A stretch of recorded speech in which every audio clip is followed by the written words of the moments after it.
I'm Dr. Ed Rogers. I work here at Georgia State, and we are working with the undergraduate research program, and I study fish, basically.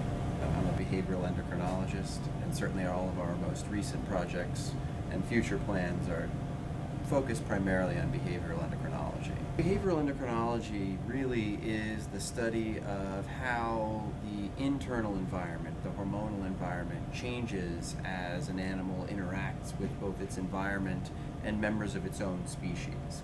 And one of the main ways that an animal interacts with its environment, whatever kind of animal it is through its endocrine system. We give animals hormones and see how their behavior changes under different contexts, and we put them in different contexts and see how their behavioral profiles change. A lot of my graduate work was done on the marine goby. Now they have a very unique life history in the fact that they begin their life essentially as a female, a functionally reproducing female that lays eggs, but given a changing social environment, if they become the dominant individual, they can change sex to male. But if you think about how those have to change, if you go from male to female or female to male, we did a lot of work looking at how those hormones changed, or do the hormones change and then change the behavior.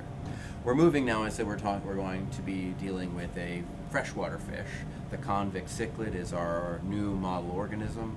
They also have been studied for decades. They are known for their parenting behavior. They form pair bonds, and they collectively parent clutches. And what we're going to be looking at is not only the endocrine sort of correlates of parental behavior, but we're looking at the effects of stress on the pair bond, essentially. It's the big misconception that fish can't teach us anything, right? That fish are a bad model to study behavior, and we tend to think we're so different than they are, but in reality we're very similar in a lot of ways.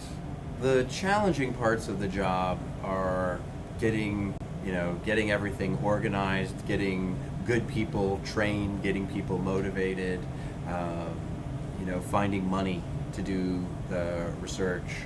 The rewarding parts are when you discover something that no one's ever seen before, when you are trying to answer a research question. Really, when you think in the abstract, what that means is that you're trying to learn something that nobody else has ever known. And when you find something that sort of unlocks the door to really a new interpretation, that's very exciting.